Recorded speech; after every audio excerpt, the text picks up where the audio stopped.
Hi guys, good morning, good afternoon, good evening. I don't know what time it is you're watching this, but let me just greet in every time zone. Is that it? Yeah, it's been a long time. I saw you or you saw me, and this is about I think past 2 a.m. from where I'm at, and I could just hear follow your reading, follow your reading, follow your reading. I had a thought cross through my mind, and that was about experiences, or that is about experiences. Um, so my baby is not scared of the dark. She literally can see in the dark. So, you know, children usually when they see power, you expect them to cry, and be looking for their mom, their dad, looking for whoever is around them. On the contrary, my child, when power goes off, you don't hear anything and you're wondering what's wrong with this girl, like where's she at? Even you that is the adult, you need to quickly look for her before she puts something in her mouth or you get. But you don't see her crying. Now, it happened this night again. I told my husband to turn on the power so that she could go to bed because I needed to work. And obviously, she was really making it impossible to work. It was already past 1. I told him to turn off the light, let me breastfeed her to sleep. And when he turned off the light and came back on the bed, she left me, went to him. At some point, she came back to me, and later she left me and went back to him, went and looked for his face and was kissing him. I'm like, I remember asking him, babes, is she kissing you? He said yes. He said, I wonder how she sees at night. And she came back to me within that period of time while she was back with me before she slept. The thought crossed through my mind, like, remember when you were much younger, you were not really scared of the dark. I wasn't scared of the dark as a little girl, but as time went on, as I grew older, I got scared of the dark. Same thing with heights. I used to climb walls, like the passage of my wall in my house. Then I used to climb it, like climb to the ceiling, climb back down. It was a thing of fun for me then. But I started getting scared of heights. Like up till now, I still have my fear of heights, or for heights. Now, I now remembered what really transpired that made me to start having fear of the dark. Anyways, I'm not scared of the dark, but I knew at some point I was scared of the dark. I've gotten over that now, but I'm not over heights completely yet. And I got reminded that it was an experience that made that to happen. Now, experiences have a way of making us unmind us. I remember going to buy stuff. Like, I had a neighbor, a guy, who was always trying to force himself on me.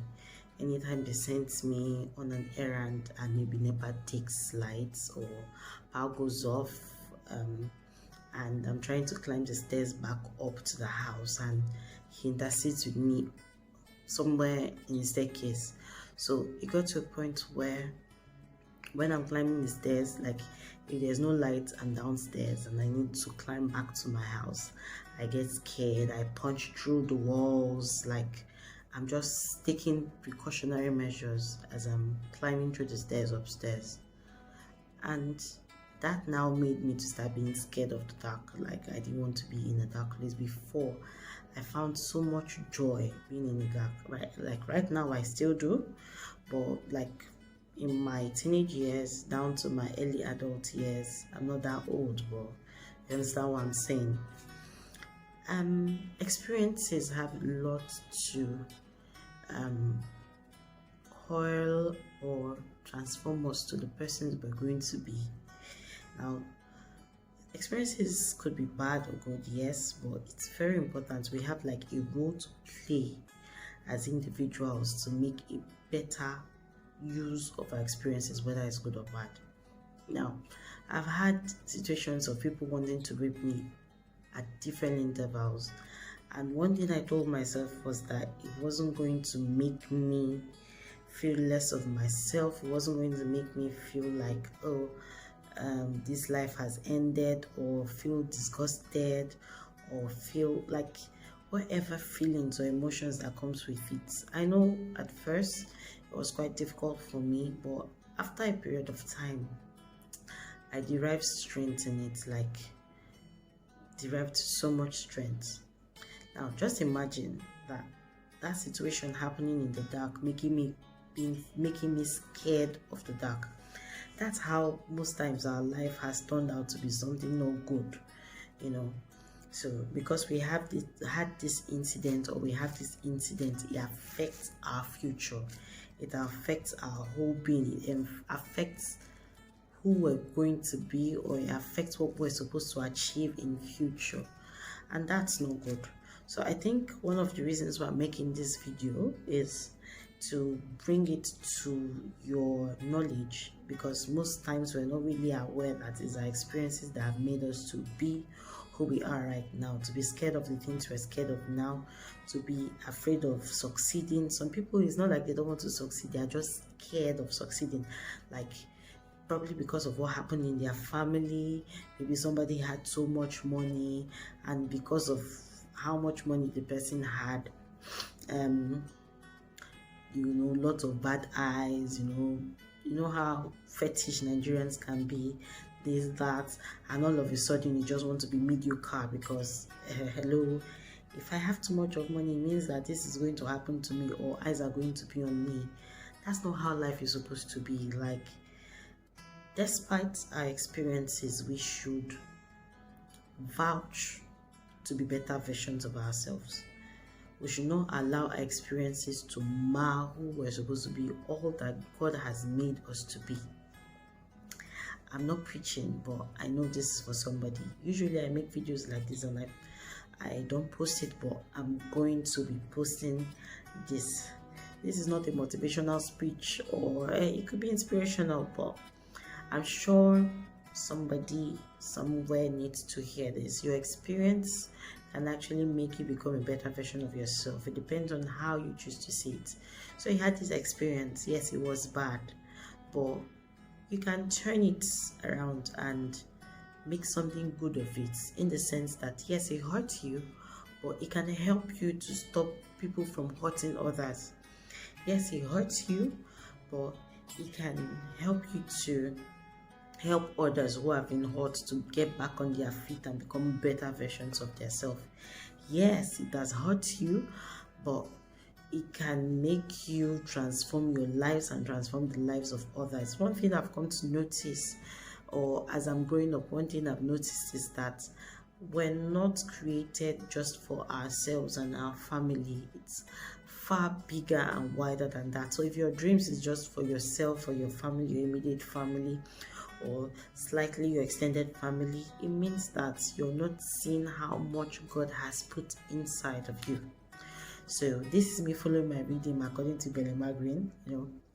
I decided to make this video because it was just ringing in my head. Our experiences could actually make it change. So right now I'm intentionally praying for my daughter that she's not going to have, or my children, they're not going to have the experiences that I had. But my experiences too, I'm also praying that my experiences too should not make me stop them from being who they need to be. Because yes, sometimes out of fear, our parents have deprived us of some opportunities, because they feel that, oh, this happened to me in the past, this happened to my sister or so if this person takes this step, if this person travels abroad, if this person goes for this job, if this person takes this opportunity, if this person relocates to another state, this is going to happen, or there's a likability that something bad or evil will happen, and that is not it. So I'm also praying for myself not to allow my experiences, the negative ones I've experienced in this life, to make me stop my children from actualizing who God has called them to be. Yeah, So this is not just for those that have had experiences. Some people unknowingly, our parents, if we look deep down, most times it's out of love that you say, oh, don't do this, don't go here, don't do that, don't take this opportunity. It's out of fear of the experiences that they've had. Some parents have issues with trusting people because of the experiences they've had with trusting people. As per, they've trusted people and people have hurt them so bad. So because of that, they've literally taken out trust from their dictionary. So it makes them difficult to liaise with people, to socialize and all of that. Our parents, some of our parents, not all our parents, have used their experience where they say, oh, my child is not going to experience this. They push us to not being or reaching out to the potential that we ought to reach out to, or reach to the potential. Anyway, you understand what I'm saying? I don't want to start speaking grammar now before I say rubbish. So, but that is it. So I'm praying for myself as a parent not to allow my negative experiences should help me help my children to become better versions of themselves, not to stop them from being what they need to be because I'm scared of, oh, this could happen and that could happen. And so I think this video might be for people like me that have had some bad experiences and in turn we're grooming children, we're grooming a family, and we now allow that to now mold us into being who we're not supposed to be, or mold us into being more strict than we ought to be, or mold us into being what's that word, into being I can't remember, okay, hindrances to our children and who they ought to be. Yeah, so that's it. I'm also speaking to myself. Yes, I'm speaking to myself. Anyways, this is it. I need to go work now, and I think my baby should be awake in the room. So have a beautiful night, have a beautiful day. I'm going to be making such short videos, and I guess I'm going to now. Good night, bye. Yeah, bye. Pose for the camera.